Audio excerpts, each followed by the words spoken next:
menjelaskan pada langkah yang pertama, yaitu alat dan bahan dan beberapa langkah kerja.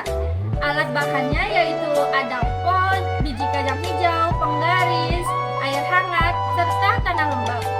Beberapa langkah kerjanya yaitu rendam biji-bijian kurang lebih 10 butir dalam air hangat beberapa saat. Kemudian, tanamlah biji-biji tersebut dalam tanah yang lembab di pot.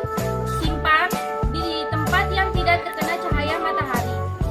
Yang B, jika biji-bijian tersebut tumbuh, tentukan satu biji saja yang tumbuhnya bagus untuk diukur panjangnya dengan menggunakan misar atau penggaris. Ukurlah tinggi tanaman dari permukaan tanah sampai pucuk. Lalu langkah kerja yang ketiga yaitu lakukanlah pengukuran dengan interval waktu yang teratur selama setidaknya 1 minggu. Nah, yang kedua, catatan hasil pengamatan dari kelompok kami. Hari pertama, tinggi tanaman belum tumbuh. Hari kedua, tinggi tanaman mencapai 0,7 cm. Hari ketiga, tanaman mencapai 2,1 cm. Hari keempat, tinggi tanaman kami mencapai 6,2 cm. Hari kelima, tanaman mencapai 10,5 cm. Hari keenam, tinggi tanaman mencapai 13,2 cm. Lalu hari terakhir yaitu hari ke-7 mencapai 16 cm. Jadi yang A, manakah apa percobaan di atas yang merupakan variabel bebas? Cahaya matahari, jenis pupuk, jumlah pupuk, kadar air. Yang kedua, variabel terikat, jumlah daun, tinggi tanaman, jumlah buah.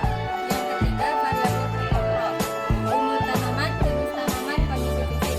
Yang B, jelaskan apakah yang dimaksud variabel bebas, variabel terikat, dan variabel terkontrol. Yang pertama, variabel bebas, variabel yang berdiri sendiri dalam suatu eksperimen. Yang kedua, variabel terikat, tidak bisa hadir tanpa adanya variabel bebas. Yang ketiga, variabel terkontrol, variabel yang dibuat sama agar tidak berpengaruh terhadap variabel bebas. Ya, dan selanjutnya adalah bagaimana kecepatan pertumbuhan tanaman dari hari ke hari.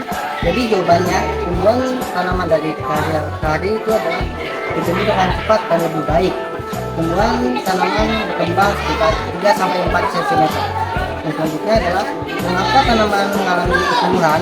Bagaimanakah pada tanaman yang mengalami pertumbuhan paling cepat? Jadi, karena sel memiliki kemampuan untuk terus memperbanyak dirinya.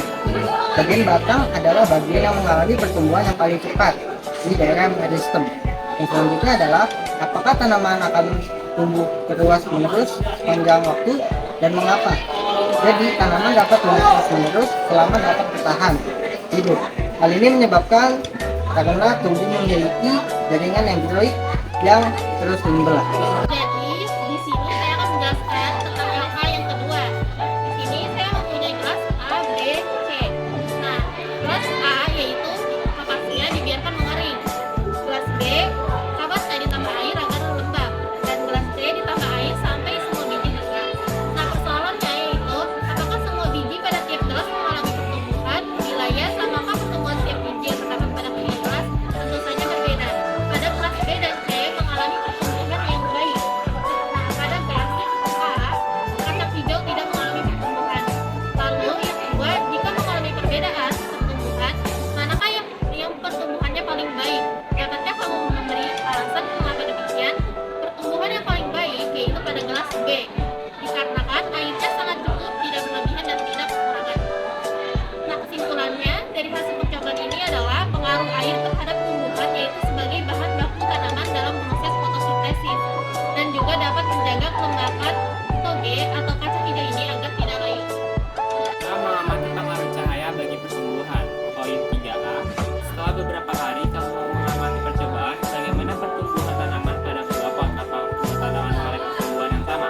Jawabannya, kedua pot sama-sama bertumbuh dengan baik, tetapi pada pot di tempat gelap, batangnya berwarna putih dan daunnya berwarna hijau atau kuningan. Sedangkan pada pot di tempat terang, batangnya berwarna hijau dan daunnya berwarna hijau tua. Poin B, di antara kedua pot, manakah yang lebih cepat tumbuh? Jawabannya, pot yang lebih cepat tumbuh di tempat terang, karena mendapati asupan cahaya matahari yang cukup. Poin C, bagaimana kesimpulan kamu dari percobaan ini? Kedua kapas bertumbuh dengan baik dan sehat, namun yang membedakan hanya pada warna batang dan daun karena penempatan pot, tempat terang, dan tempat gelap. Sekian hasil penelitian dari kelompok kami. Assalamualaikum warahmatullahi wabarakatuh.